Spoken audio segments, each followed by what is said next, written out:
4 years and beyond. One of the primary areas of focus, you would recall, that President Akuffo Addo and his administration have been championing has been the education subsector. I think one of the things in it that seems to catch everybody's attention is the free senior high school program. But the agenda is bigger than the free senior high school program. This afternoon, the Honorable Minister responsible for education will be speaking to us about the agenda, 4 years and beyond. Shortly, I would highlight a few things you should probably look out for in his brief. But before he does that, I have a little announcement that I want to invite one of our chief executives to share with you. Later this week, something significant is going to happen in this country to support particularly people in the micro, small scale, and medium scale enterprise space. And it's got to do with what we used to call the National Board for Small Scale Industries.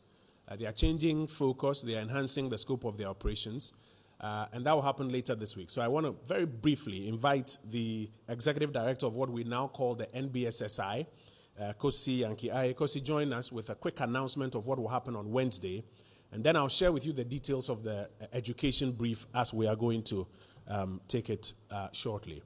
For our colleagues who are carrying us live, we thank you very much. We'll give you an opportunity to also interrogate the presentations that you will receive this afternoon. Kosi, we're in your hands. Okay.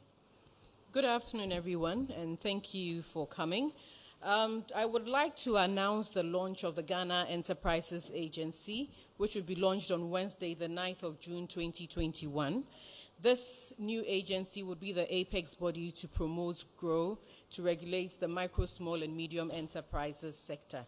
The importance of this and the promotion and development of the MSME sector cannot be undermined because of what it does for an economy in terms of strengthening and growing it, in terms of job creation, in terms of wealth creation, and even improving the quality of life of Ghanaians. So it has been very important, and over the past few years, we've been working on an act to support this sector, and this would be launched. So the Ghana Enterprises Agency will be launched on Wednesday, 9th June, 2021. Along with it would be the launch of the National MSME Policy, the first of its kind in this nation. Over the years, there have been various papers and policies on industrialization, but nothing really on the micro, small, and medium enterprises, giving it direction and giving it a plan for growth and a better implementation plan for strategically positioning MSMEs in this nation. Along with that is realizing and understanding the importance of BDS provision, as well as support financially to some MSMEs. So along with that would be the SME grant support as well, in excess over 100 million, which would be shared, which would be worked on and discussed as well and launched on that day under the Ghana Economic Transformation Program. Thank you very much. Thank you. So that's a quick brief. Kosi, please stay with me. A quick brief on, can I say the transmogrification or the transformation of NBSSI into the Ghana Enterprises Agency. Yes. And a number of things under that and what you can look forward to. If there are quick questions for her on that, I'd like to take them and get them out of the way before I move to the education brief. One of the questions that came to my mind when I initially saw the text is this just a rebranding of NBSSI to something else? Just a change in name? No, it's not. Yes, so it's not just the changing of a name of an institution, but it's a real major transformation of an institution from what it was to something that is stronger and has the ability to bring about a lot more change in the sector. And also when you look at the new act that governs it, in the past, the NBSSI Act was actually outmoded in terms of what it could do and its relevance. It was also outmoded in the form that it just focused on the micro and small at a time when we had an economy that looked at micro and small. But with this new act and this new agency, the focus is also looking at micro, small, and medium enterprises, because we can't move the economy forward if we're not looking at the small and medium enterprises. And that is what this new agency seeks to do. And so, yes, it is a major transformation, one on levels we've never seen before in a country, especially when you look at where we've come from in the past 4 years, where when in 2016, 2017, the budget of the institution was less than very little, in excess of 20,000 from what has to do besides government salaries, but then has been able to move to in excess of 500 million Ghana cedis. That is what a transformation does. And so it's not the old one, it's a new institution. I see. And also with this, there's an SME support fund. Yes. Of about how much? 100 something? For initially. Initially about 100 million. And the goal is to really transform that. So that would also be shared and would be outdoored. Okay. Kosi, thank you. You may please much. resume your seat. Subsequently, when there are any other questions, we'll bring them to your attention. Colleagues, I want to move into the education brief. First, I want to acknowledge a number of persons from the education sector who are here with us. The Chief Director, Ministry of Education, Mr. Benjamin Jesse, number of directors, Edward Fiawoife, Abdul Razak Umar, Divine Ayijo, who are with us. Mr. Hayford Sian is the Chief Executive of the Ghana Library Authority. Hayford, where are you? Congratulations. We hear you just won some new international award for the Ghana Library Authority. Deputy Director General of GES, Dr. Kwabena Bempa Tando, is here with us. Acting Director General, NACA, John Mensah Anang, is here with us. And the Director General, GES, Professor Kwesi Opoku Amankwa, is also here with us. I see Mr. Buedu of Get Fund, who is also here with us, and a few others who are acknowledged as we move on. Distinguished guests, ladies and gentlemen, this afternoon, the Minister responsible for education is going to spend some time speaking to the President's agenda, or the Akuffo Addo administration's agenda in the education sector. And there are a number of things that he will be speaking to, but I'd like to highlight a few of them even ahead of his presentation, so that you may want to also take some more interest in those, and perhaps we can interrogate them some more. Included in the various things that he'll be talking about is something that I think has been spoken about for a while, but it appears there's some action now. The assessment of pupils at basic education before they do what we all did at the BECE, so that you don't wait for BECE before you see that, there's a problem, or attention needs to be paid here and there. Secondly, there's also been a lot of talk about science, technology, engineering, and mathematics. It's all talk, or now there's something specific to ensure that our children and those in Hong Kong can code and compete early enough in STEM. And one of the questions that has come up quite often, yes, government has done a lot in terms of free senior high school education, but what is being done to increase access at the tertiary level? These are some of the things that will form part of the many things he'll be speaking to. He's Member of Parliament for Bosomtwe. Please join me to welcome the Honorable Minister responsible for education.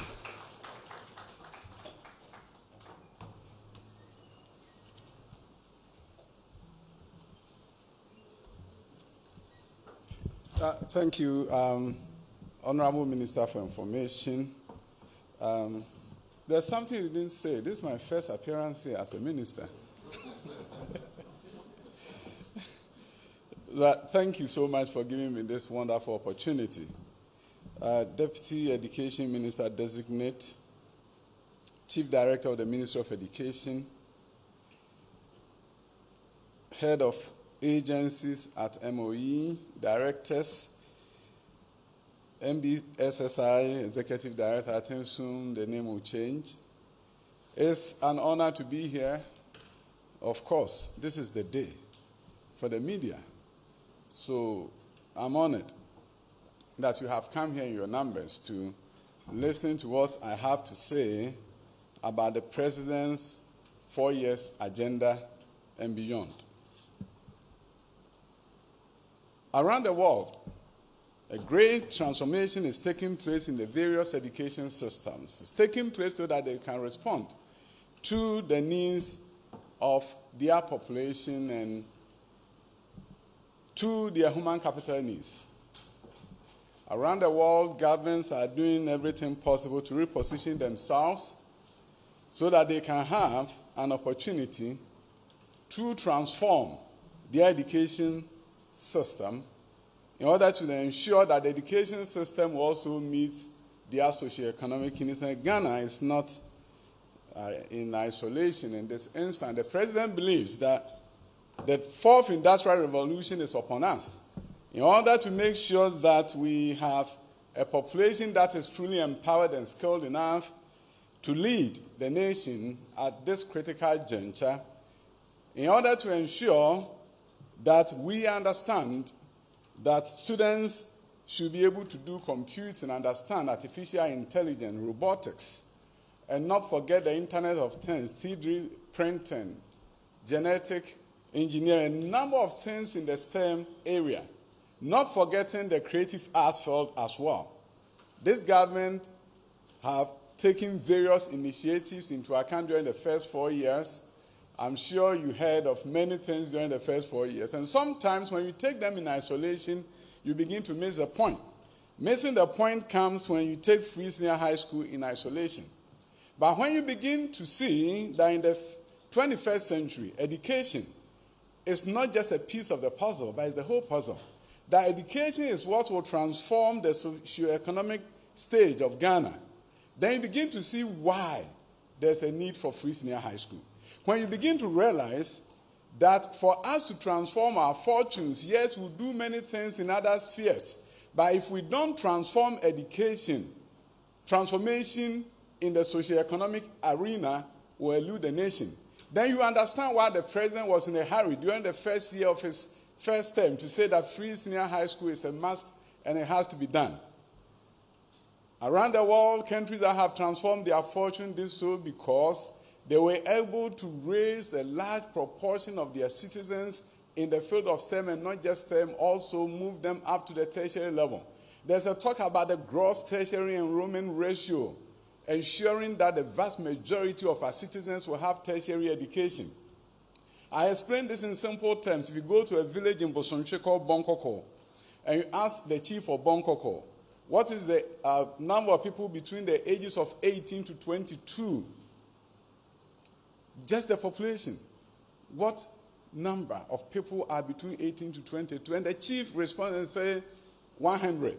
And then you further on ask the chief, Nana, how many people in this town are at the tertiary level, whether it's teacher training college, nursing training college, any form of tertiary? And Nana responds that I only have 10 people. This is irrespective of the age. Then Bonkoko has a 10% gross tertiary enrollment ratio. If you go to another town, you ask, and then you have 20%. That town that has 20% will develop faster than the town that only has 10%. Around the world, countries that have transformed their fortune do so because they move that numbers up. If you look at Mauritius, 40%.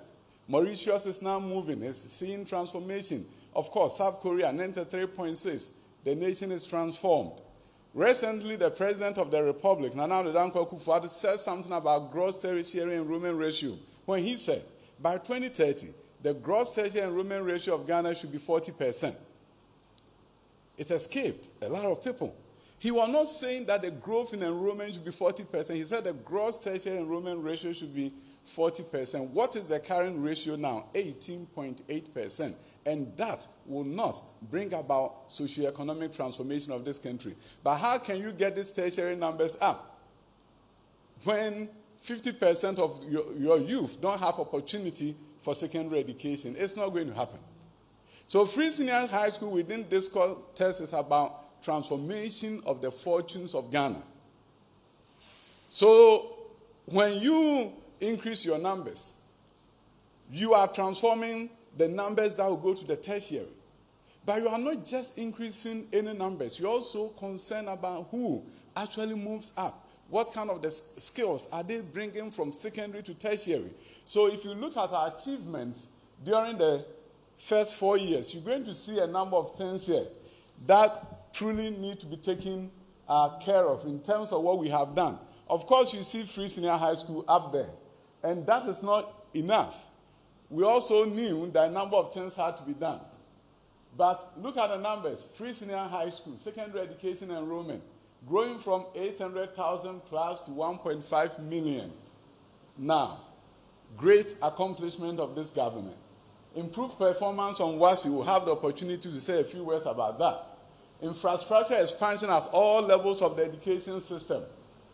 procuring and distributing 1,190 pickups and buses to various agencies under the Ministry of Education.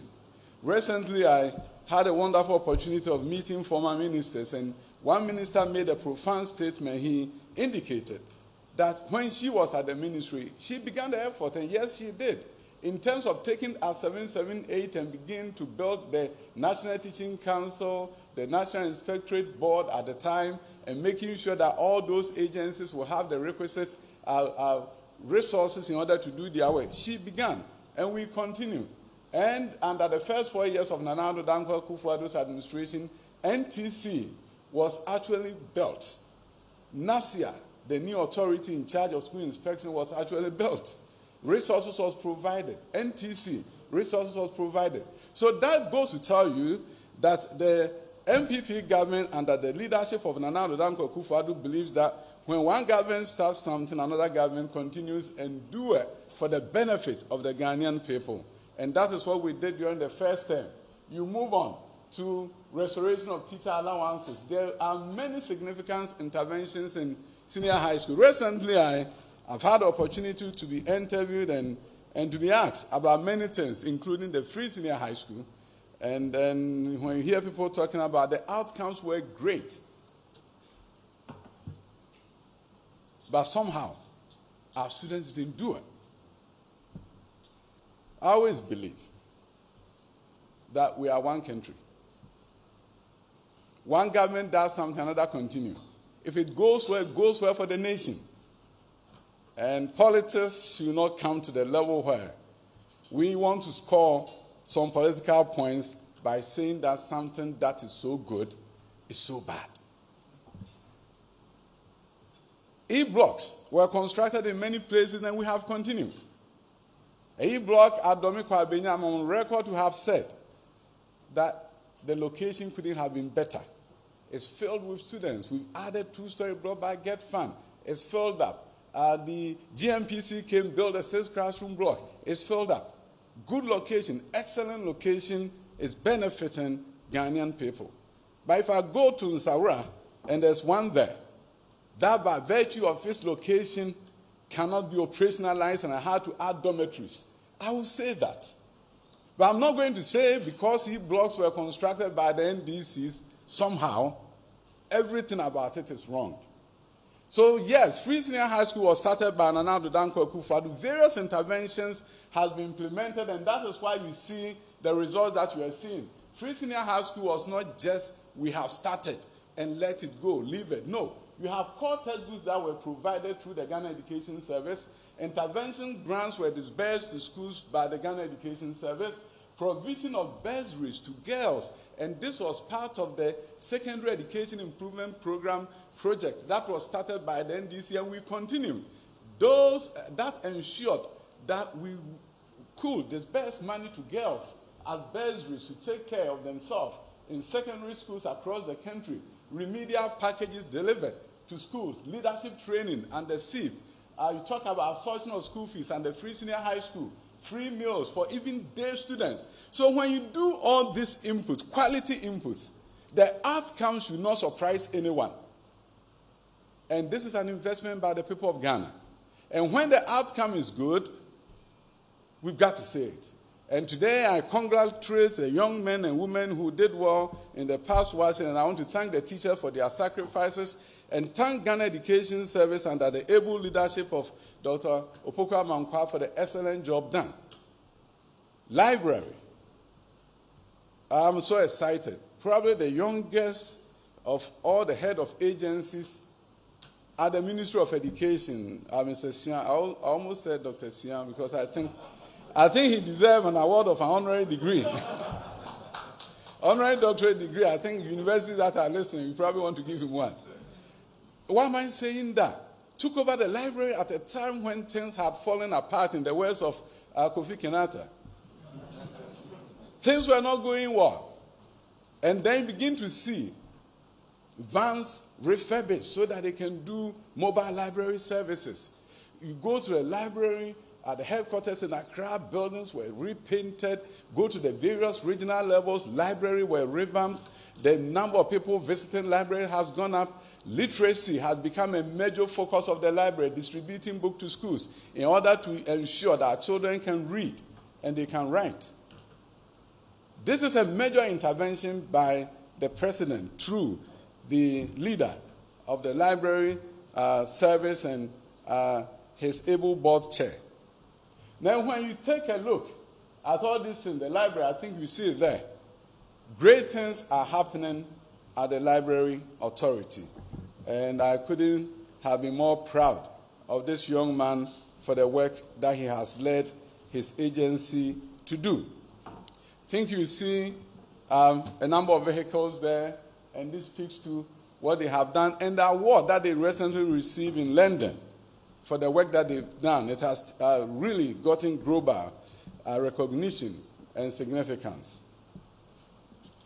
Now, WASI. I think I've alluded to the great accomplishment of the teachers, the men and women who go to classrooms every day and do their best to ensure that our children are taught.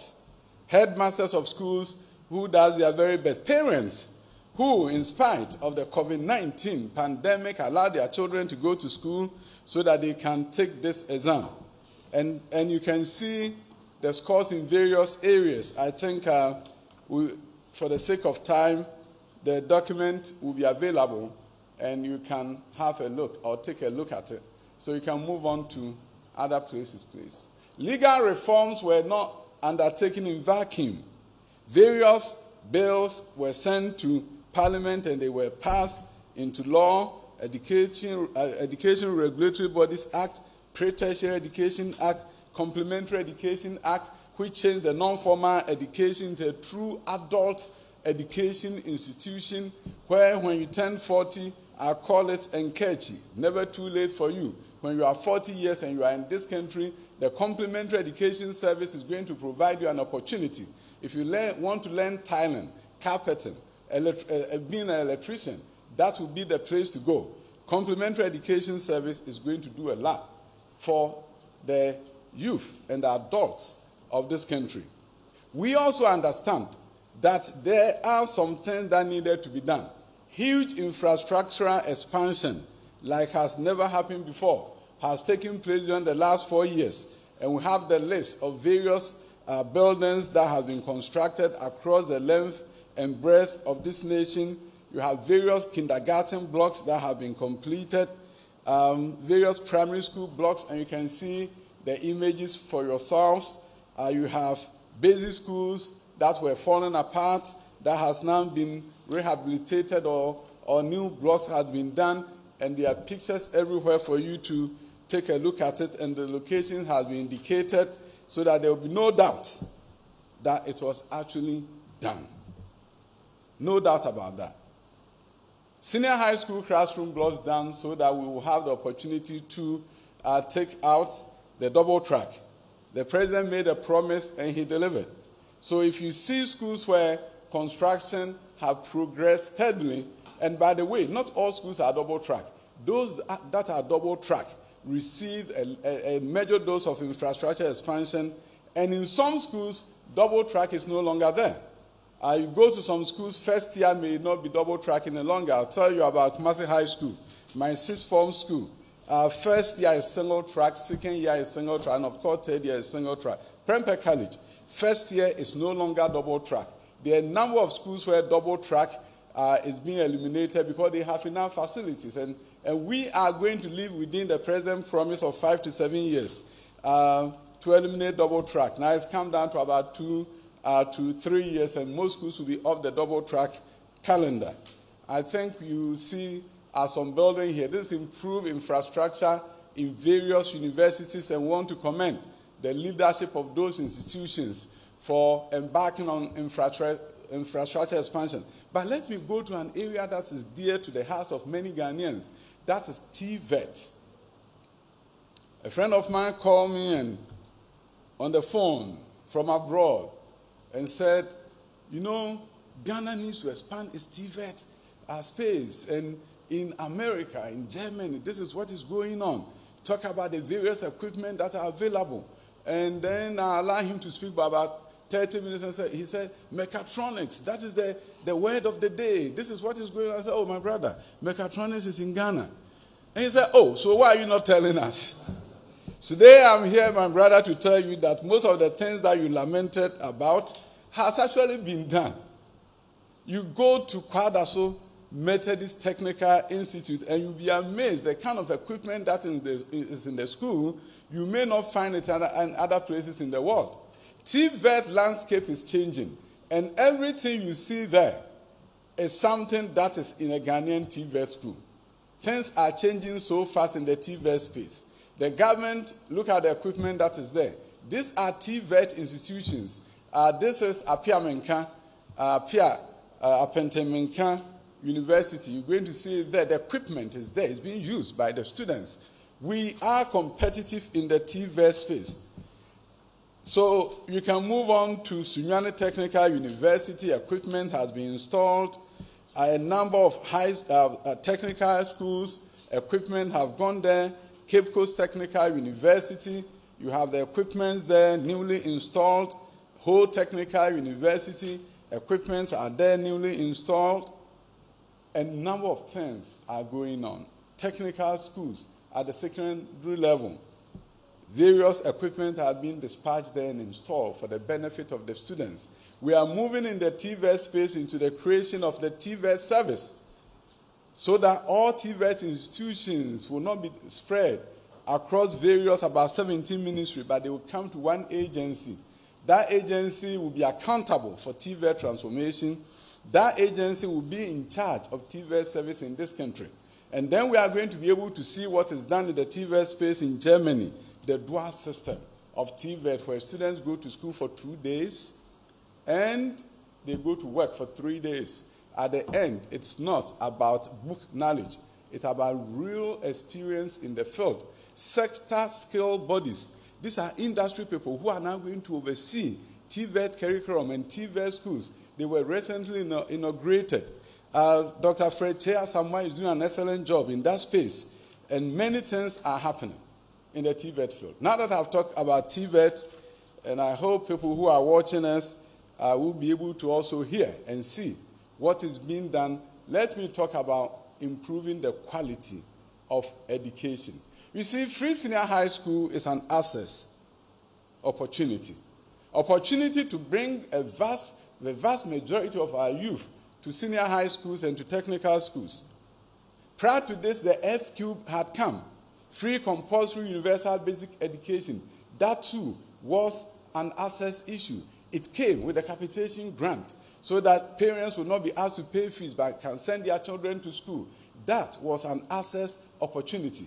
But education do not just rest on access. It rests on three main things: access, quality, and relevance. These are the three most important things. You can have a cross-cutting concept of equity, but access, quality, relevance is what you deal with in the education space. And that is what was tackled during the first term of Nana Addo Akuffo Addo's administration. So invariably you hear people talking about the standards, and I say to them, this is the first time a government have said, I'm not just going to do one thing, I'm going to do many things at the same time. If you know something about education research, you're going to realize that in education, you can't do one thing and expect a change.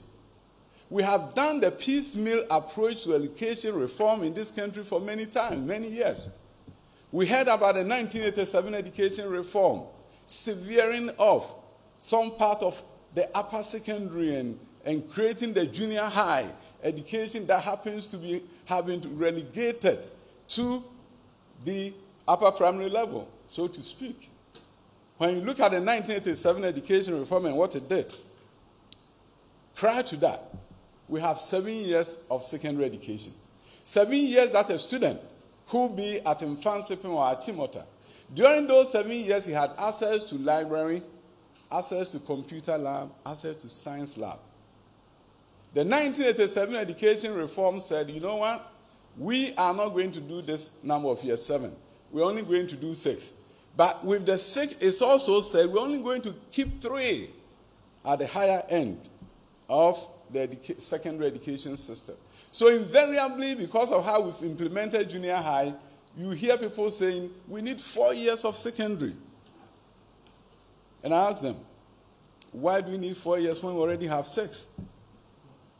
But because we did not implement all the 6, we cut off the 4 years from upper secondary and ended up with a situation where the lower secondary, which is 3, was shipped to elementary school building. That used to be middle school. You see, when you talk about secondary education, all jurisdictions, this is what you have to have in mind. In many countries, they have 6 years of secondary education. But you decide whether you keep the 6 years at one location or you split it into 2. 3 at one end, the senior end, and 3 at the lower secondary or the junior end. We decided that we're going to do 3 at the upper end, senior high, and do 3 at the lower end. Unfortunately, though, the reform of 1987 did not do justice to the lower end. The lower end became part of primary school. They wore the same uniform as primary school students, taught by the same teachers invariably, and we forgot about the fact that the lower 3 was truly secondary or high school. So if you meet anybody on the street and you ask them how many years of high school do we have in Ghana, you'll be told that's 3, and we wish it was 4, but it is actually 6 years. And President Nana Addo Akuffo is saying that he really wants to ensure that high school is actually 6 years, and that we should do everything possible to strengthen the lower secondary level. So you're going to see that as one of the areas that we're going to focus on in the next 3+ years, to make sure you strengthen the lower secondary end of things. If high school has libraries, lower secondary must also have them. So there are going to be a number of transformation activities that we're going to do in that area. To do that area so that we can create a true pipeline of quality education along the entire value chain. When we talk about science, technology, engineering, and mathematics, we are not talking about doing this at the university, but we are talking about creating a pipeline that begins from primary school that takes us through junior high school, all the way to the university. A pipeline that will allow Ghana to really use what we call the 4 C's, or utilize that and implement the 4 C's, which is communication, effective one, critical thinking, creativity, and collaboration. That will be seen. And for that to be seen, we have to take a serious look at STEM, science, technology, engineering, and mathematics, not as isolated subjects, but brought together. How do you get children to think creatively? I always make the point that if you really want to ensure that your education system is fit for purpose, you need to have people who think creatively. And creativity should be front and center of what you do. How do you do that? You know that invariably we ask questions, why, how, when? And that is the lowest level of learning that you can find. If your education service is preoccupied with why this happened, when this happened, and even evaluate, you are not there yet. You get there when you talk about create. So when you look at what is called the New Bloom's taxonomy, or the Web's depth of knowledge, questions that focuses on create is what allows students to think critically and become the kind of people we need for the 21st century Ghana, where the 4th industrial revolution is going to take away our jobs. Within the next few years, it is said that 40% of all jobs will be eliminated. And robots will be here. Critical thinkers will be needed. Internet of Things will take sway. You sit in your office and you want to see what is going on in your room. You log in and you see how everything is happening.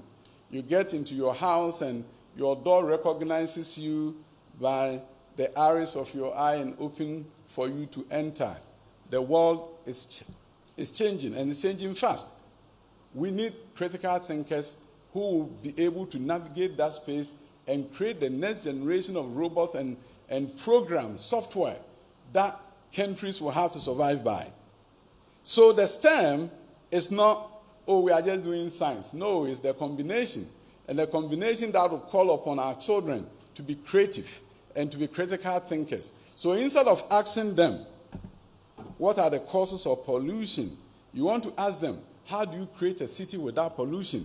And that is how their creative talents will be brought to the fore. That is where they will use science, they will use technology, they will use engineering, they will use mathematics to answer, to respond to you. And that is the future that we want to create for our children under the new curriculum that has been deployed at the primary level and soon to be deployed at the junior high school level and also all the way to the senior high school level. At the primary school level, we want to improve learning outcomes and reduce learning poverty. But invariably what you see is this. Our children go to school for 11 years for us to know whether they did well or didn't do well.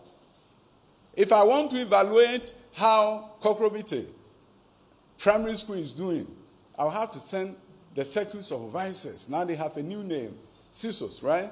I have to send them there and say, give me a report. When the CISO is there, they will do everything so well. When CISO disappears, learning disappears. And there's a phenomenon that is called presenteeism. I'm present, but I'm not delivering. How are we going to stop that? We have to do what other nations are doing. Students are evaluated on a year-by-year basis at the national level. The World Bank talks about learning poverty, and they talk about the fact that by year 10, 53% of students in various countries cannot read for understanding, and Ghana is not an exception. Our human capital index is 0.44. So that is why the president says, transform the space. So transformation of the space means that all fourth graders this year are going to be tested across the length and breadth of this country. Every one of them. So that we'll see the challenges that is confronting us as a nation. And then we'll give them 1 year. We'll give them 1 year during the 5th grade of primary 5 to do intervention. We'll test them again in primary 6.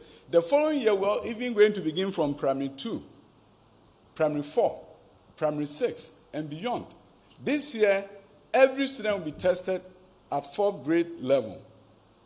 National standardized test, which has been done in Singapore and other places, is going to be a reality under the leadership of Nana Addo Akuffo. So parents, our goal is simple. We want to know whether your child can read or not. And the report will be generated and given to every single parent in this country in mathematics and literacy for them to really know whether their students are doing well or not. And then we'll have an opportunity to track them longitudinally. We want to take advantage of technology to digitize education in Ghana. We have a dashboard that is coming that will allow the Minister for Education to log in and see the attendance of every district, to see how every district is doing. And when the test is deployed and administered, the results will be on a dashboard. There will be a public component where anybody in this country can log in and see how their district or school is doing across the length and breadth of this nation. Things are going to change. And they are going to change because we find in this country youth that are ready to learn, determined to learn. And we need to create a platform for them to do just that. And they will make Ghana proud when the foundation is laid for them. We should be able to find out students from Sabzugu who started primary 1. Where did they end up? How many of them were able to make it to the university? The longitudinal tracking system that we are developing is going to allow us to do that. And I want to thank the National Identification Authority for the opportunity that they're going to present to us in giving national identification cards to our students so that we can use that as a unique identifier for every student in this country. We are going to continue with Gallup, Ghana Accountability for Learning Outcomes Project, to make sure that the 10,000 schools that are not doing well will receive additional resources in the form of learning grants to actually improve learning and teaching at the schools. We are grateful to the World Bank for the partnership and for the leadership of GES in this effort. There are many other agencies who are also involved. Junior high schools will be participating in Program for International Student Assessment, or PISA. Countries like Vietnam have gone to PISA, they are taking the test and they are beating the West. Vietnam is a developing country like ours, but because of their reform in education, like what we are doing, they produce 100,000 engineers every year. Yes, they are 3 times our population, but we do 6,000 plus a year. So if we were Vietnam with 3 times our population, we may be doing at most 19,000 a year. 19,000 engineers will not give us the opportunity to attract industries from around the world as Vietnam is doing. 100,000 is what they are doing. And we can do better than that. We can do better than 6,500. We can move forward. And that is why when you hear of science, technology, engineering, mathematics, the universities may be willing to admit people. But if we don't produce those young men and women from primary school, if we don't bring basic STEM, if we don't do STEM high schools across the country, how can they get the people to train at the university? It's not possible. So preparing for PISA also means that the program for international student assessment, it also means we have to begin to bridge the gap between junior high school and high school, begin to ensure that we are transforming our junior high school, they can truly participate. High school rankings are going to be done, it will be coming out soon. We are not just interested in ranking Jache Pramso against Achimota. I know Achimota will be ahead. But I'm interested in looking at Jache Pramso to see that how does it compare? How does Jache Pramso compare to schools that are accepting the same BECE students? So the similar schools ranking is what we're excited about. That it's not just about the national ranking. It's not just about comparing Frafraha Community Senior High School to Wesley Girls. We know Wesley Girls will be ahead. But I want to be able to look at how does Frafraha compare with Tuanse, compared to schools that are the same level, compared to schools that accept the same students from the BECE. And that is what we're excited about. So when the comparison comes out, you're going to see ranking of schools at 2 levels. National ranking from level 1 to 10, 10 being the highest. And then we're going to have the similar schools ranking. So the big boys and girls will be compared against each other for us to know how well they are doing. So if you happen to be a school that is ranked nationally as 10, then we're going to see when you are ranked against schools that look like you, are you 1 or 2 or 9 or 10? The best school in the country will be ranked 10-10. So among similar schools, they are 10. Nationwide, they are 10. You may have a school that is ranked 2. But when you compare that school to schools that are just like it, you're going to see that they'll be ranked 10. Then we commend that school and look at their best practices and how we can use the best practices to bring about transformation. We don't need to travel further to see the best practices. There are schools in this nation that are doing so well. So under the new policy of the Ministry of Education and Ghana Education Service, new schools will be affiliated with existing high-performing schools. Headmasters from existing high-performing schools, assistant headmasters, may be posted to new schools. We've seen examples of that. Headmasters have been posted from schools that are high-performing, and they go to one school and put that school on the map. That is going to be done proactively to ensure that a new school does not stay there for 10 years before it becomes a great institution.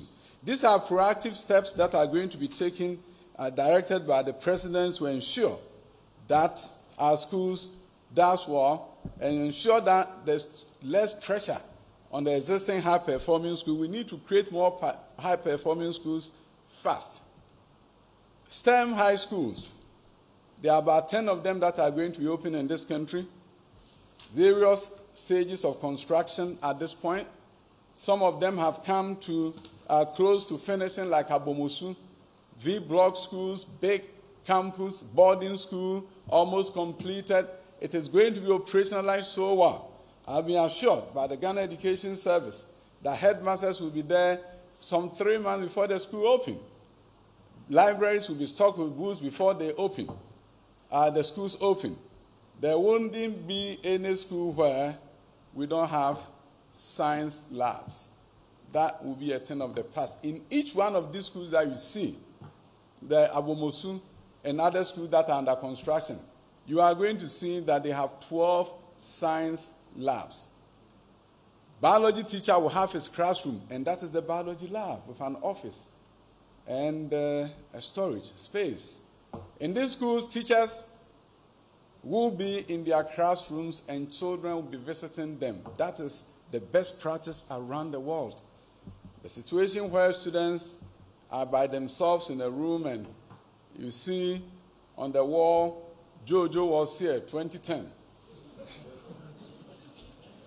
And Atubiga was here, written on the wall. Because no teacher was watching. That is not the international best practice. I'm sorry, for some of you, your names may disappear from your walls. When we are able to get the resources to change existing schools to take that format. But around the world, the best practices is where the teacher is in his room. He has a small refrigerator by the corner. He rarely visits staff common room. He has his work demonstrated on the walls. Yes, we cannot do this for every existing school. For the new schools, we have to make sure we start right. And that is what you're going to see in these new schools. And I can't wait till next year when new schools open and walk into any classroom and the walls are decorated.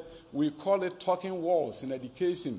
A student look at the wall and he's studying something. He has the vocabulary for the week on the wall. Everywhere they turn, they are learning. We have Promethean balls. The day of the white balls and the black balls will be over. We are going to start as a pilot. But that will be the future of education in this country. I think I've talked about TVET, so I'll skip that. Look at the places. This is where you're going to find the schools. Major transformation underway. And I tell you, Nana Addo Akuffo Addo's plan is to make sure that the education system and space is transformed so that it can play its rightful role of socioeconomic transformation. And that is simple. And that is why I'm so fortunate to be in this space. I'm one of the luckiest education ministers in the world. When you spend all your time in education, and that is why when I go to school, I can't help but teach. It has become part of me. And I'm lucky that the president gave me this opportunity. We are going to implement his vision with fidelity to ensure that the 21st century education in Ghana will compete with the rest of the world. That Ghana will not lose anything in the next years ahead of us. Our system will become better. We are going to build a robust education system that will compete and win against many systems around the world. The new schools you're going to find will be different from what we have seen. Yes, we are going to rebuild schools that are falling apart, but also going to ensure that we can compete. And being competitive means something will change. Across the length and breadth of this country, you may see a school like this in a community near you. So yes, we have funding to do rehabilitation of schools through Badia. We're going to do that. We're also going to ensure that we'll fix our education system. We will build on the progress that has been chalked, the success is chalked. Because we know when you fix your education system, you are actually fixing the socioeconomic structure. And when you fix the socioeconomic structure, you are truly fixing the next generation and the next generation and the generation not yet unborn will look at what has happened in the nation and will say, we are fortunate. We are very fortunate that there was a president called Nana Addo Akuffo Addo who did everything possible to ensure that the nation's fortune will be transformed through education. Ladies and gentlemen, I'm honored to have been given this opportunity by your good selves and the Minister for Information. I can assure you that the next 4 years is going to see major transformation. Where there are challenges, we're going to fix it. Where there are opportunities, we're going to capitalize on it and take advantage of it and do what is right for this nation. I'm lucky to find myself in this space, And I want to use my expertise to the benefit of the president to bring about what he has envisaged as a major education transformation agenda in the history of Ghana. God bless you all, and God bless our homeland, Ghana.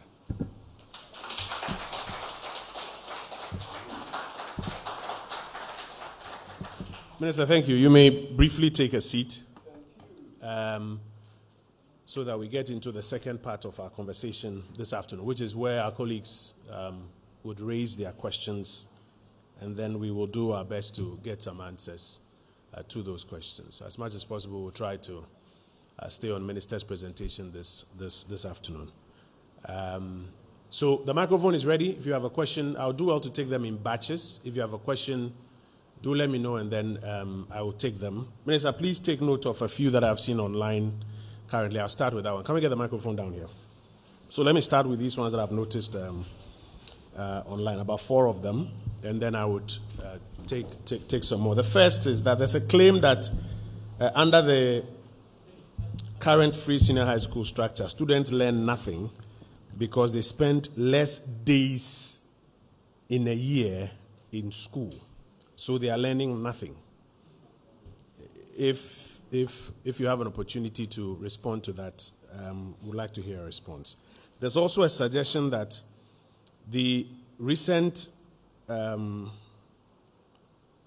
results are not a genuine reflection of a suspected poor quality of education that the students are receiving. That there's a suspicion that the students are getting poor quality education, and that these WASI results are therefore not a genuine reflection of what they are getting there. There's a third, scanning through the comments thereon, essentially that some schools are complaining about food, furniture, and a few challenges as proof that the free senior high school program has done more harm than good. That there are some schools that say they have challenges with furniture and food and a few other things, and that is proof that the free senior high school program has done more harm than good. And then the final one is the 10 STEM schools that you talk about. Do we have a timeline for when they are opening? 2022, 2021. So, Minister, please take note of this. I will start, I saw a hand up here. Let me start here. I saw a number of others here. So let me start here. And then, okay, so 1, 2, 3.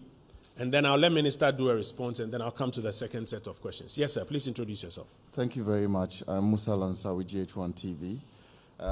My first is just a request from a headmaster in the Upper West region, Northern Star Senior High School. They're asking for a dormitory for their girls. And also some urinals. So I just put in the request. You have to speak up a bit. A request for girls' dormitory from Northern Star Senior High School in Wa. And also some urinals for the students. Okay. Secondly, the distribution of vehicles for schools. I just want to know what criteria was used to do the distribution, because I know of very less endowed schools in some rural communities who did not get the pickups, but those in urban areas, some very endowed schools that even their PTA buys pickups for the school to run. So what's the criteria for vehicle distribution? For vehicle I want to take as many questions as possible, so let's make it spot on. Yes, sir. GNA, quickly. Yeah, my first question is, in view of the COVID-19 pandemic and then declining in government revenue, people have suggested that government should do a dialogue, stakeholder dialogue, to find alternative means of funding free SHS. Has government any plan to do a review? So plans to explore alternative funding arrangements. Then 2, Honorable Minister, you are the champion for spearheading this free SHS and entire government education policy. But there was allegation that you have not even enrolled your child in free SHS school or public secondary school, but rather private senior high school. How true is this? And if you can give further light into this thing. Thank you. I'll take a final one. Is that Mr. Akuffo? I see there? Yes, okay. So let's hear you and then we'll get responses.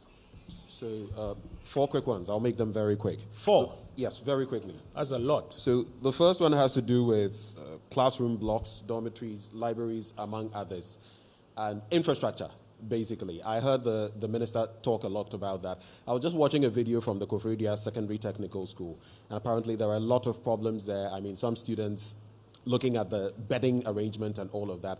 What are we doing with the existing schools when it comes to infrastructure improvement? Secondly, so what is the infrastructure improvement plan for the existing schools? Existing schools. Okay. Tied to that, schools under trees.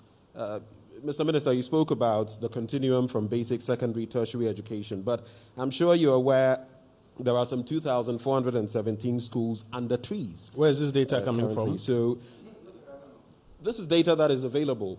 I mean, data that the Education Ministry is aware of. Don't worry. One thing we try to do is anytime we have data, we try to verify. Maybe this is World Bank data or GS data or something. Yes. So World Bank this is data from...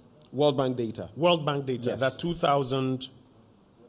Well, I can't give you the specific year, but I know that it's... No, I'm saying 2,400 and something. 2,417. So the World Bank says... And the breakdown is, if I may, breakdown is 261 being at the KG level.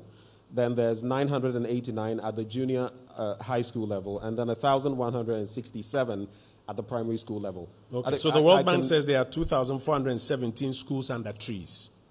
Yes. I can give you further, it's fine. We just want to understand the data. So the World Bank says there's 2,417 schools under trees. Your question is? Yes, so my question is, as we're broadening the educational sector and all of that, bettering it, how are we catering for the schools under trees? What's the program? Okay. Then recently we heard of the Deputy Minister Designate for Education talking about the fact that we need to borrow more to actually improve free SHS. Are we going to borrow more? From where? How much do we need? So is that a policy decision? The Deputy Minister for Education? For finance, I beg your pardon. Abna Osaya, Okay. Yes, so she was making mention of that. Minister, okay, so fine. I'll find out from Minister whether that's their policy decision. Yes, so I just want to find out what exactly we're going to be doing in that respect. And finally, you spoke of this longitudinal tracking system using the national identification card to aid the system in tracking the real educational progress of students. I want to find out, is that going to feed into the national identification system? Is it just going to be tapping into it to get this data? Are we going to, for example, have an application that we're going to create to roll out? What are the dynamics? What should we know about this? And what are the timelines? Thank you. Honorable Minister, so we will take this as a first set. I know they are quite loaded. Education is a subject of interest to all of us, so let's go. Okay, let me take the first one. Talk about my son. I think politics have taken a new low. My son should never be part of my political career. And secondly, I don't have a son who is old enough to be in a senior high school. So suffice it to say that I have no further comment on that. My son is not old enough to be in a senior high school. We have the best senior high schools in this country in the public sector. So if somebody says his son is not going to the best senior high schools in this country, I don't know how that is news. My son is not old enough to be in a senior high school. Now, let me move on. COVID-19 pandemic as a reason why we should somehow have a dialogue. I don't know what he wants the dialogue to be, but if the dialogue is about because of the COVID-19 and its impact, what should we do? Stop freezing in high school? I'm not getting it. If it's about paying, that is the reason why we should not even be talking about it, because the pandemic has hit people so hard. And if there's a government program that is ensuring that their children are going to school, what are we saying? Those who can afford are saying, remove the foundation from the poor. I don't want to think that that is what has been suggested, so I'll leave it there. Parents are suffering. The least we can do is support them and ensure that their children have education just like our children. Koforidua Sectech. I hope the headmaster is listening and he will take the pictures of the mattresses and the beds that are coming to his school and put it on social media for the world to see. We are fixing it. We didn't know. Came to our attention. Get Fund came to our rescue. We are fixing it. Call the headmaster and find out what he has received to date. Anything that he needs will be received.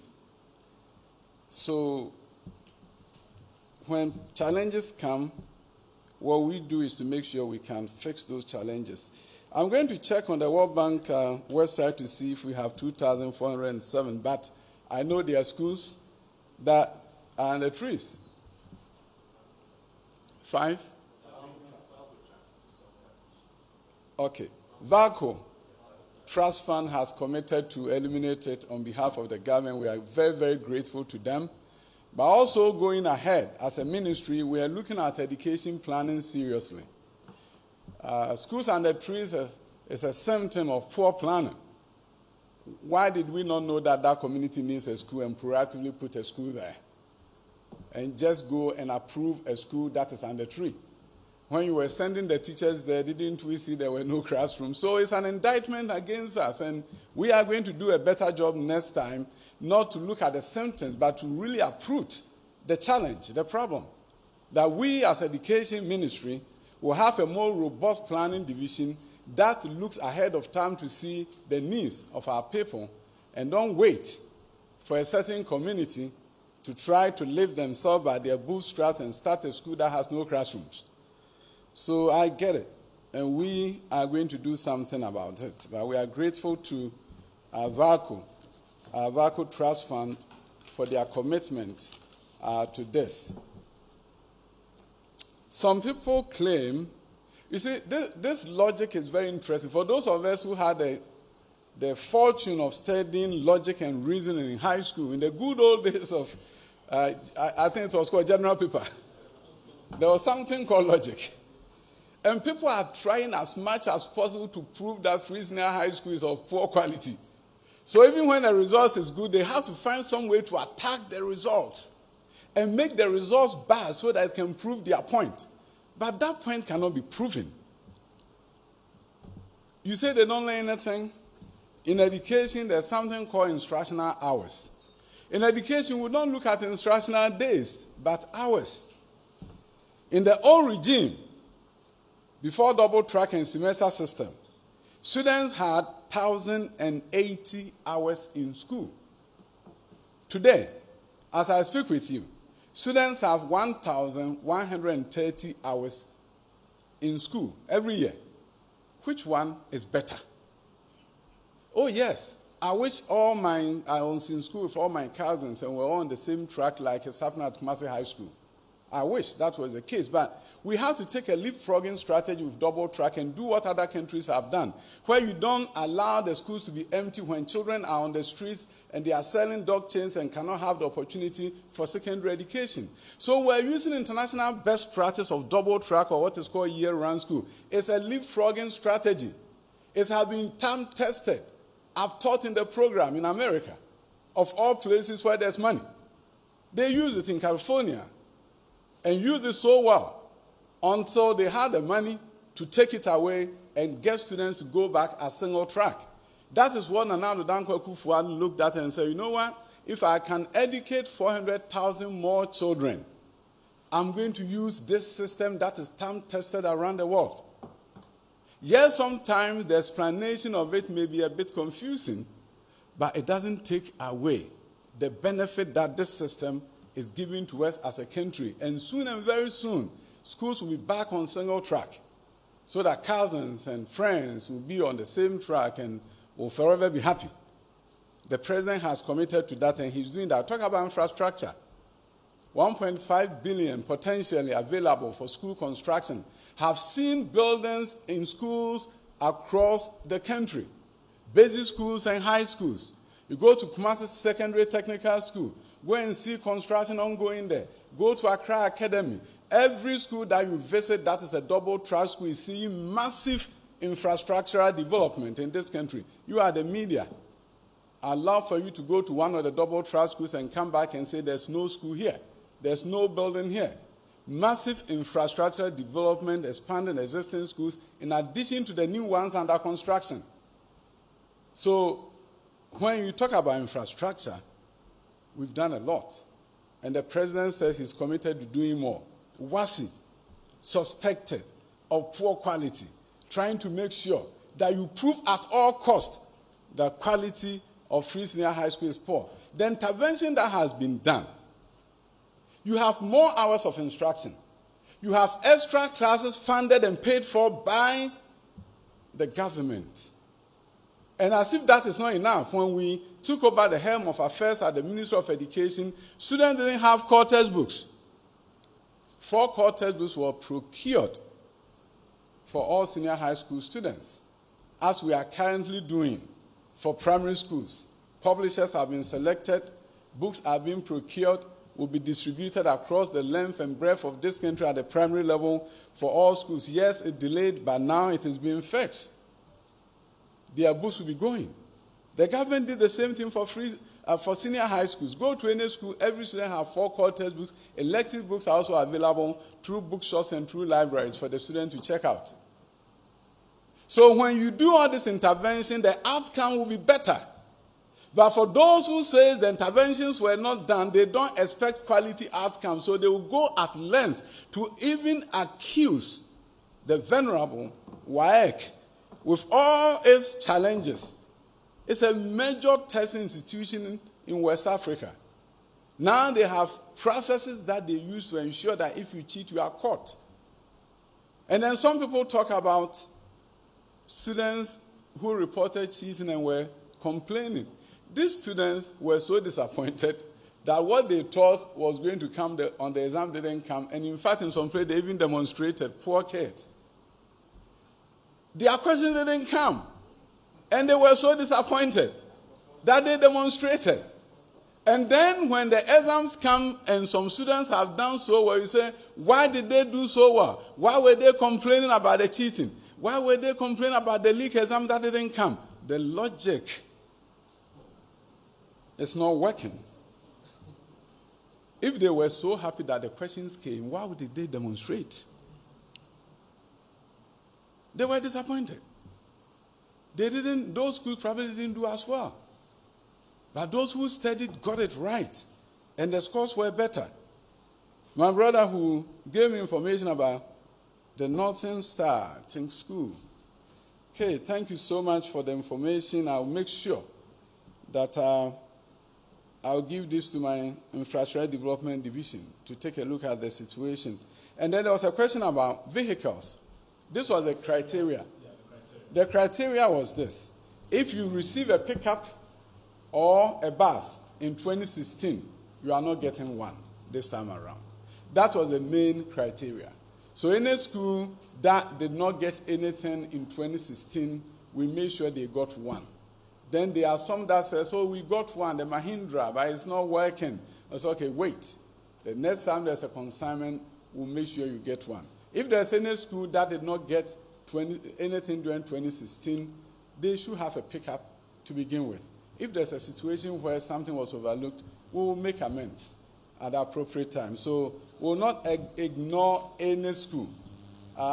When those students do what they do it for the country, so I'm not going to say urban schools should have it, rural schools should not. No, that is not going to happen under our watch. The 10 STEM schools. And then the question of the dynamics of the longitudinal tertiary tracking. System. Yes, we have a system that we are developing with the support of a philanthropic organization called Big When. They have actually helped us in developing the dashboard. And through Gallup, the Ghana Accountability for Learning Outcomes project, we're also getting additional funds to really build a student information system that will tie in with the dashboard provided by Big When, which will enable the longitudinal tracking to take place. I think that was his question, or there was another. And then, in terms of the unique identifier, it's just for registration purposes. Because if you have a unique identifier, what it enables you to do is that the student who comes to KG, you truly know he's the same person going through the school system. You see, around the world, how you do your dropout tracking is when you have a unique identifier. What it means is that maybe a student leaves Bonkoko and travels to Techiman, and the teachers at Bonkoko may not even know where the student has gone to and may think that the student has dropped out.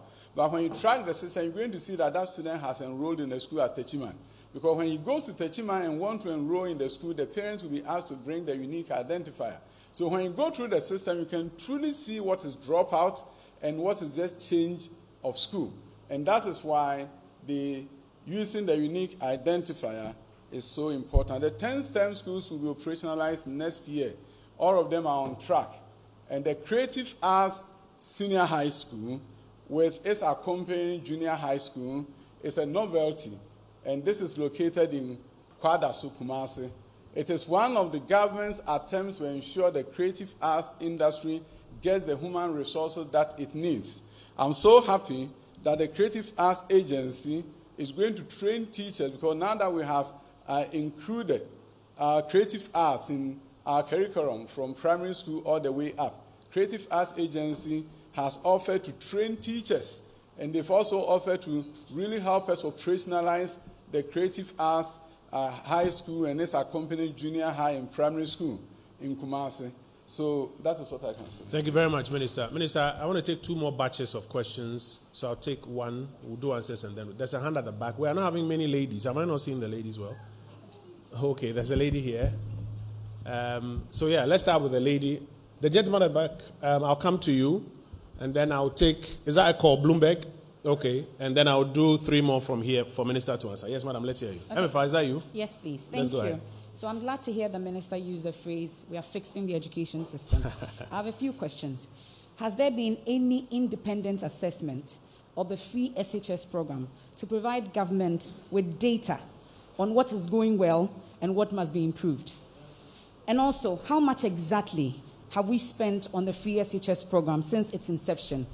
And what is the plan for the long-term funding of the scheme?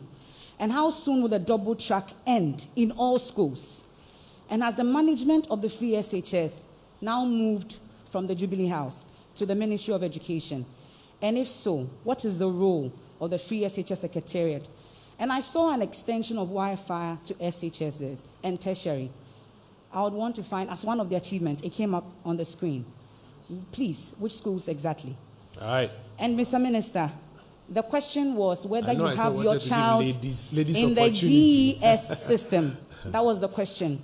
Okay. GES system. Is your child in the GES system? All right. That's the question. Thank you. Thank you, Mefa. There was a hand at the back there. Gentleman, yes? Is there another lady at the back? Lady in purple. I'll come to you afterwards. Thank you. My name is Kester Kransha, I write for the Daily Graphic. My question is on something you said today that excites me, that we have funding to rehabilitate schools in this country. You have to speak up, sir. Okay, so the minister said that we have funding to rehabilitate schools in the country. So I wanted to know the scope, because if we have funding to do this, then it's a very good thing, because we have all been talking about infrastructure. So if you can break it down for us, what's the scope of the project and how many schools will be rehabilitated? Is it across the country? Would it be done concurrently or not? Yeah, okay. Yeah, go ahead. My second question is on the double track system. He says the double track system is doing very well, and we all know that it's doing very well. So these Rasta kids were admitted to Achimota last week. They belong to the gold system, the gold track. And the gold track has exhausted the 12 weeks of school time. So they are already sitting for exams just because the judgment just came in. But there is another track, which is the green track, which has done only 6 weeks. So is it possible that we move them to that track so that the benefit of this double track will be felt? This can be a success story for the double track, that when there was this crisis, we're able to use the double track to get this case time for school. My last one is on VACO. We all know the problems of VACO in this country, sir. So if we say VACO has vowed to eliminate schools under trees, I want to know VACO's commitment to that, and then how visible that will be. Thank you. Very well. Colleagues, I don't intend to silence you, if I may use that expression.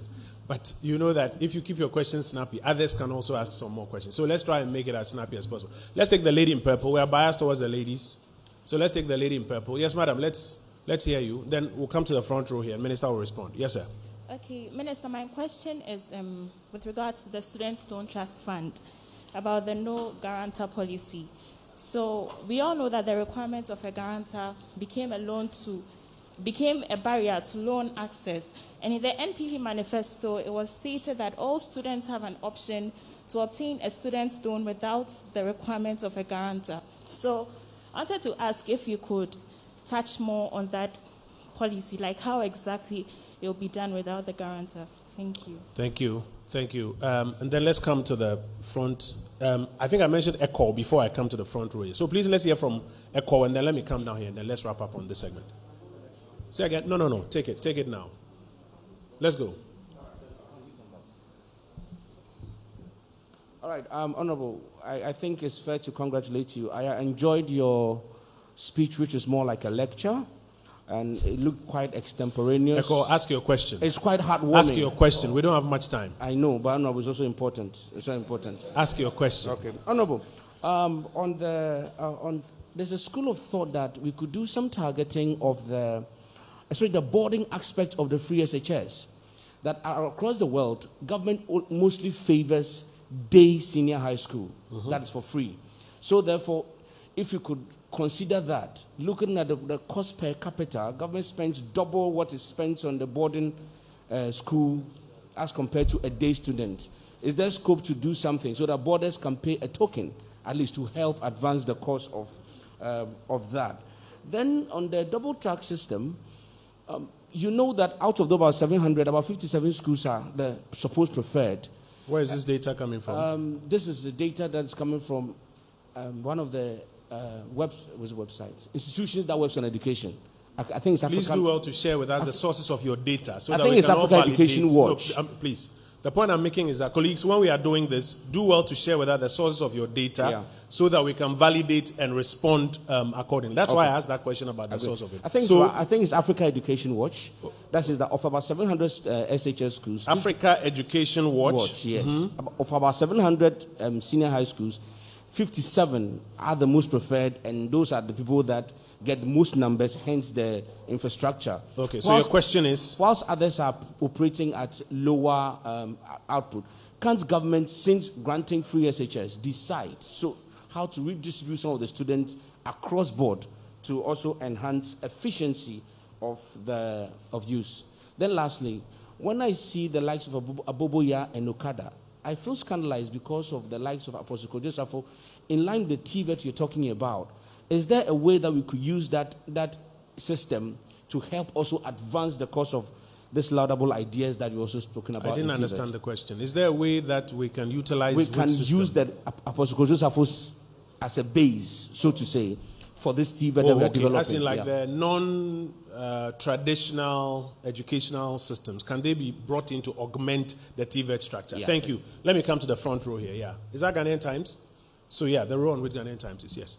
Statesman. My name is Paul, Minister. Please speak up so that we can hear you. Thank you very much. I have 4 solid questions. Today we are in trouble. Mr. Minister, my first question... These are 4 solid questions. Solid. Not liquid questions. Let's go ahead. My question has to do with whether government has been too fetish on the free education policy. Over-focused on it. Yes. And the second one has to do with whether government is what government is exactly trying to do on the reforms. What reforms has government tried to exactly do? Where? Basic senior high school or tertiary? Basic education. Basic education reforms. Yes. What is the objective? Yes. Is that what you're asking? Yes, please. Okay. And the third one has to do with some of the teachers are refusing postings to rural communities because of lack of accommodation. Yeah. Has government taken any step to address that challenge? And also, the last but not the least has to do with teachers in the rural areas take advantages of students conditions because of the postings to send them to farm. Has this come to the attention of government, and what measures has been put in place to avert the situation? Okay, So but the that's not last fair to teachers in rural areas. So it is alleged that some teachers in some rural areas take advantage of the students and put them to other tasks. Yes. Okay. And the last question, the last is just an appeal to the minister.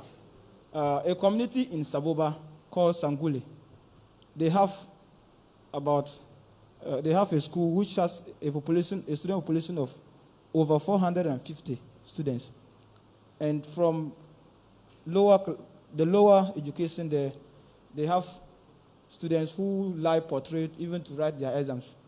So furniture issue, and also they have a dilapidated school quarters that no teacher lives there because of the condition.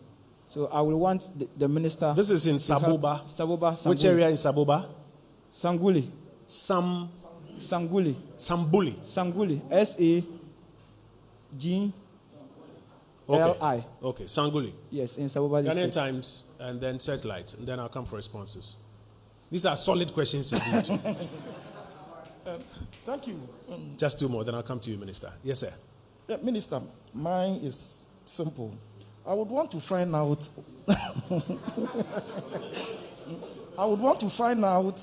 What problem the national standardized test seek to address, because already we hear rumor and parents complaining that their children are not taking the yearly or the termly exams they do. So I would want to find out what problem that particular program seeks to address. And then the last one is on the STEM education. Mm-hmm.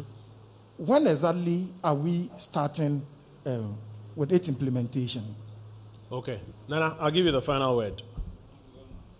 Good afternoon, Minister. Your predecessor made mention of the fact that they are embarking on 840 projects, schools projects around the whole country. And you have mean infrastructure projects? Yes. That the former minister at a point mentioned that there were 840 infrastructure projects. We want to know... Was that basic or senior high school or what? All schools, from basic to tertiary. We want to know how many of them have been Because I think the number he mentioned was more than that. Mr. Boadu, the Get Fund project was what? 1,400 projects under Get Fund. Yes, I recall the figure was more. So your question is... Whatever figure, we want to know how many of them have been completed. Those at the completion level, those under construction and things. I want to know the specific figures, if you be magnanimous to give us the figures. And my second question, do communities, new developing communities, do they have the right to set up their own schools without the approval of the Ghana Education Service? Because we are seeing this school because of some of these developments. Yeah. Last question. Yes, last question. Okay. Honorable Minister, you know that the computer placement system came to, as it were, reduce or remove the problem of admission and things like that.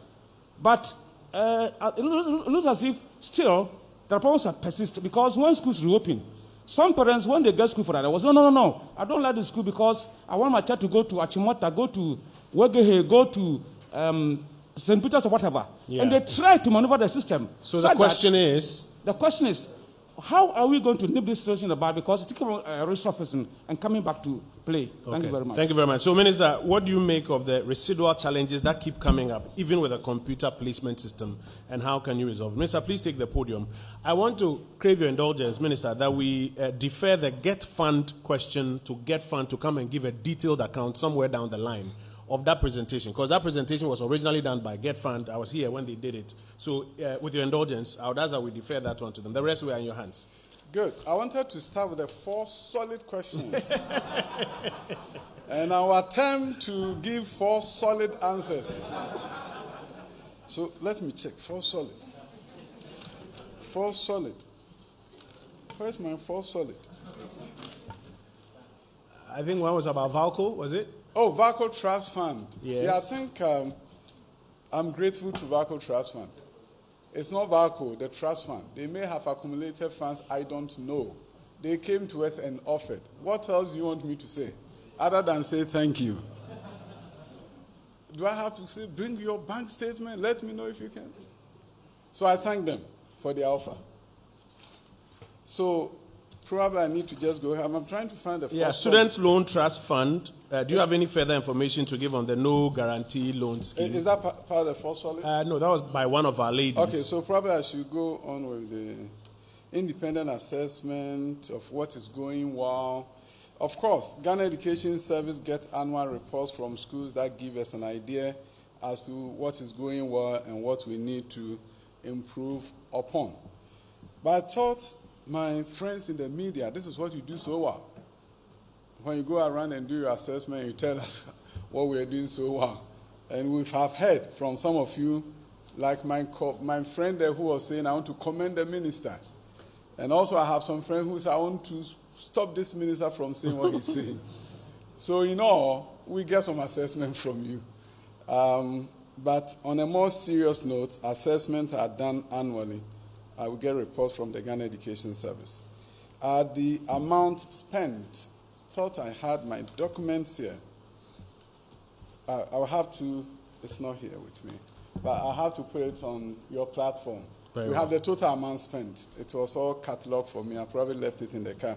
But we'll make sure that you get that data on the website of the Ministry of Information and on their Facebook immediately after this, because we have the total amounts all tabulated.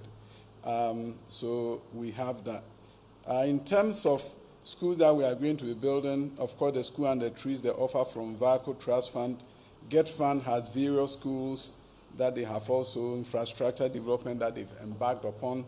And then we have the double track elimination program, emergency school construction that Get Fund started. I think there was something about my son which I said I've stopped commenting on it. Double track, something said about gold track and green track.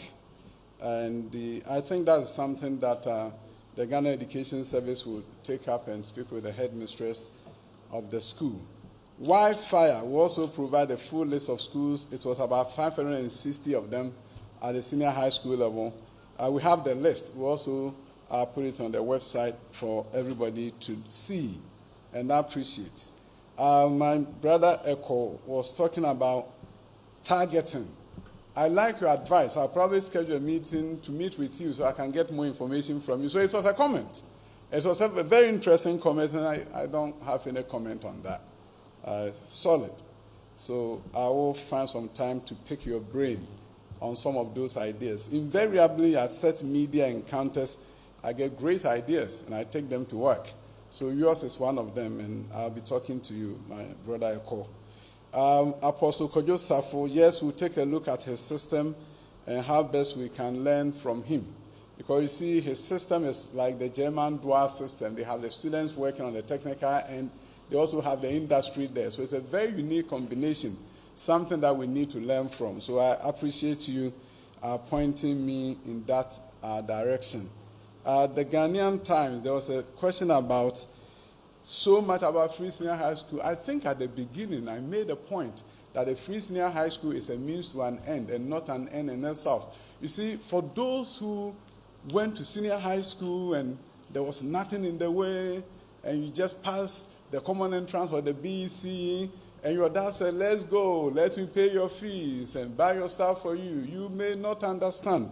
Somebody like me, when I passed the common entrance, my dad didn't have 40 cedis. My younger brother had to sell a pig of his so that my fee could be paid. 40 cedis, I just from senior high school. That is how I went to senior high school. So sometimes when you see some of us attach some emotions to free senior high school, it's not about making fetish of it.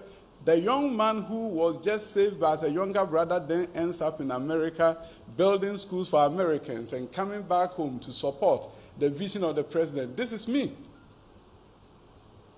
So sometimes, those of you who had a benefit, and I don't fault you, were lucky, you may not understand that some people are in real crisis, and if we don't lend a helping hand, we'll leave them behind forever, and their future will be very different.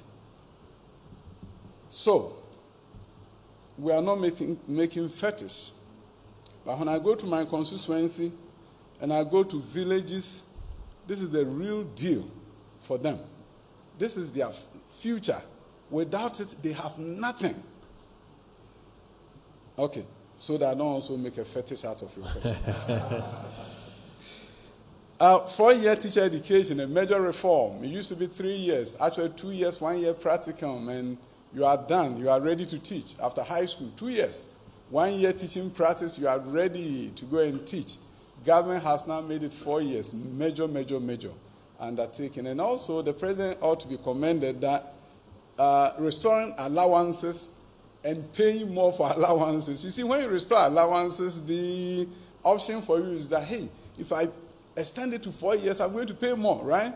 But he said, we'd rather make the reinvestment. So the quality teachers coming out of 4 years is going to also help improve our schools. And many teachers, on their own volition, pay to upgrade themselves, and have to commend them for it. There was a question about in rural areas. I don't have any complaint that has come to my attention that rural teachers are taking children to the farm. So I don't want to answer. I can't speculate on that. But if it comes to the attention of Ghana Education Service, we will take action so that children will not be taken advantage of. So thank you. And then I heard something about Sambuli. Is Saboba area. Saboba, Sanguli. Yes, the I've school taken that note needs of furniture. it. And the Director General of Ghana Education Services here, fortunately, he's sitting there to get fund. So they don't have to be out of here to find a solution to the Sambuli question. And I don't want to come here the next time and the same question will come. So my brothers, please take note of it and fix it for us so that we don't have to come back here to be asked the same question. Do I have another one? Hey, yes, I do. Yes, Minister. There's also a question about national standardized test. Yes. Why?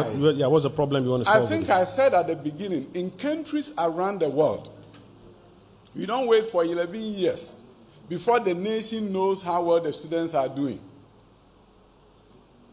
In countries that education has been transformed, every year they test students at the national level, in addition to any test that is organized at the school level. So the Primary 4 National Standardized Test is going to enable the government, the people of Ghana, districts, regions, House of Chiefs, everyone, media, to know how well our primary schools are doing and the intervention that is going to be provided to them. If we wait till 11 years, it's too late. If a child goes to a kindergarten and at the national level, we have no idea how they are doing, till 11 years at the BEC, you cannot intervene. The 11 years come, they take the test, and it's done. When you test them in primary 4, as we're going to do this year, what it enables us to do is to really measure what the World Bank calls learning poverty. By year 10, how many students can read? If we know that we have a serious problem as defined the World Bank in terms of learning poverty, we go to work, provide intervention in primary 5, they move on to primary 6, and through our longitudinal data system, we'll be able to know if the primary 6 students of Kokrobita is doing well or they are not doing well, Techiman is doing well or not, Sapsugu is doing well or not. And then we're able, those who are doing well, we go to see their best practices and then use the best practices in other schools around the country to make sure we do as a nation. So it's an attempt to make sure that we don't wait till it's too late. That is why the National Standardized Test is so important. During the COVID era, of course, schools were shut down. So sometimes you hear that, oh, my child didn't do any test last year. Last year, for the most part, the kids were not in school. I think in terms of the infrastructure, Get Fund has been offered a rare opportunity to come here and account to the good people of Ghana. And I'm sure my brother will do justice to that. So I'm not saying anything about that.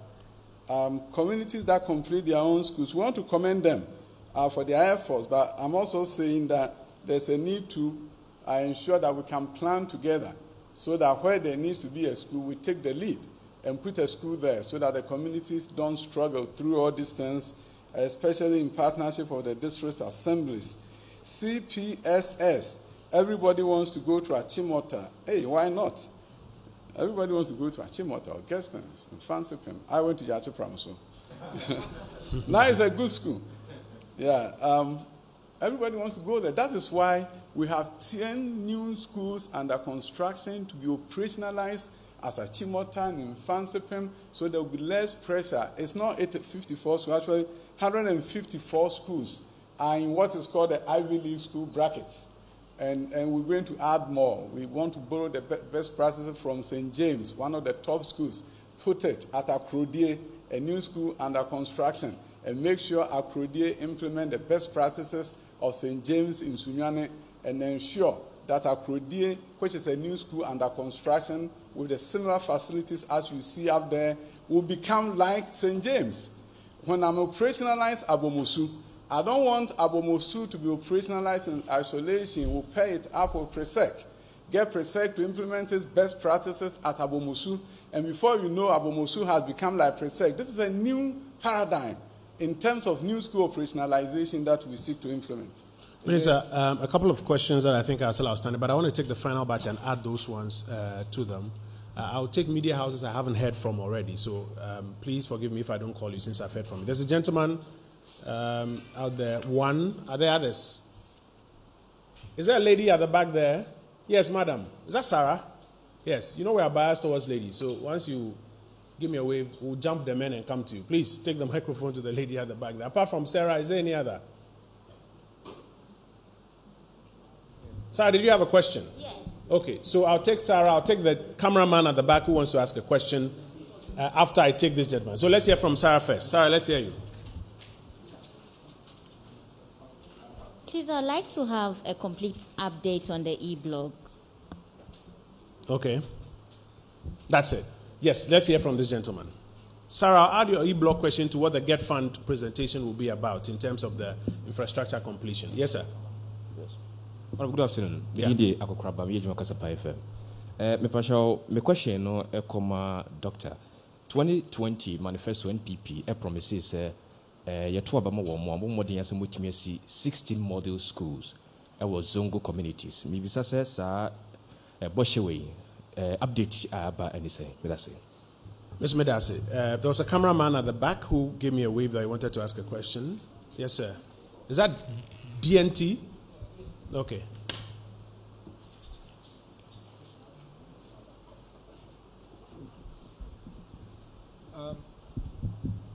Please, I would like to ask if there are any plans to introduce patriotism and Pan-Africanism into schools' curriculum.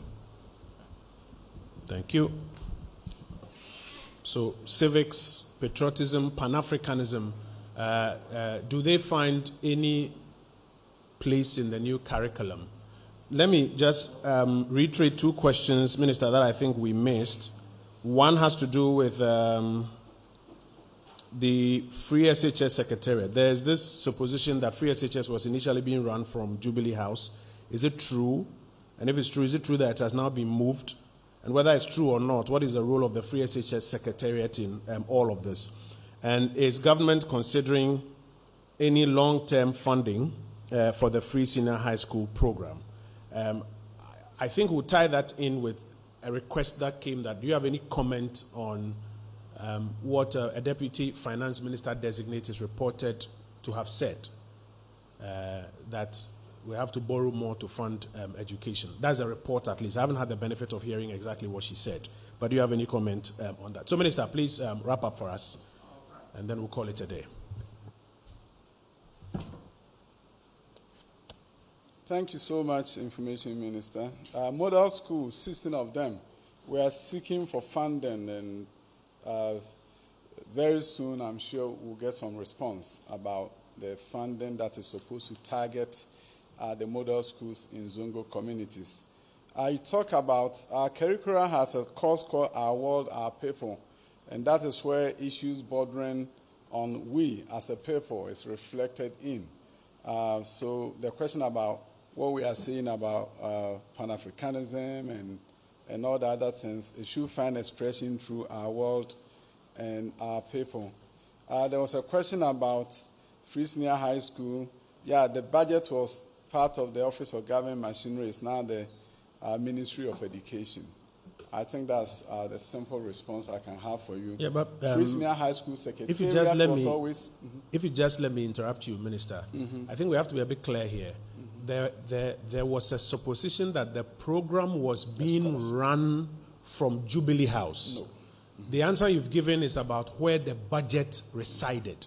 I think it's important that we reconcile the two. The program was not being run from Jubilee House. The program was run by the Minister for Education through the Free Senior High School Secretariat. Initially, the understanding was that it's just like the Northern Feeding Grant. Even though the Northern Feeding Grant was being supervised by Ministry of Education and Ghana Education Service, the monies were not coming through us. It was going through the Scholarship Secretariat. So when you say Jubilee House, you are probably saying the Scholarship Secretariat. It was seen as a scholarship program. And now we believe with all the work we've done, and everything has been done through the Ministry of Education anyway. So we are running in the way it has been run, not from Jubilee House, but from the Ministry of Education. I think, okay. Yes, Minister. Now, the long term, in terms of, we have a system where if you are the minister, you request for funds, the funds are given to you, you run your program. So as the Minister for Education, that is what I'm interested in. I've not been refused funds. So I'm not worried about the long term. I'm worried about how I can use these funds so well that the students will be educated to the highest level possible, and consequently they will come and transform the system in such a way that by their effort, the Free Senior High School for tomorrow will become viable and sustainable, because the economy will be improving and the nation will see transformation through education. That is the logic in terms of how other countries have done it. They invested when things were challenging. They turned their fortunes around. More revenue, therefore, came to them, and they were able to sustain their free secondary education. And that is how America did it. That is how other countries in the world have done it. You invest, the returns or the investment then gives you the opportunity to do more. And that is what we are doing under the leadership of Nana Addo Dankwa Akuffo. Minister for Information, my document is here. I thought it was in the car. In terms of the Free Senior High School budget allocation. In 2017, we spent 480 million. In 2018, we spent 1,137,861,816, all in cedis. 2019, 1,682,641,924. And the following year, there will be an adjustment there because of COVID. But the actual budget was 2,429,257,748. That will be revised because of the COVID and the academic year changes. And this year is 1,974,021,968, all in cedis. In all, we spent to date 7,703,783,456 cedis. And that is the data that was given to me by my chief director, who I trust. Minister, grateful. I think we can give the Honorable Minister a decent round of applause for the presentation. The Honorable Aduchum, Minister responsible for Education, Member of Parliament for Busumchi. How are the Busumchi engineers doing, by the way? Oh, Busumchi engineers, they came to visit me in my office about 3 weeks ago. They are doing so well at UMAT. 30 of them from one district. We're committed to 100 engineers. In 5 to 6 years, we come to Busumchi and there will be 100 engineers. I'm excited about it. It's a good initiative. We thank you for your time and for taking us through these presentations. I also want to acknowledge the presence of the Honorable Reverend Intim Fojo, who is a Deputy Minister for Education Designate. The Honorable Fatih Abubakar, Deputy Minister for Information Designate, also here with us.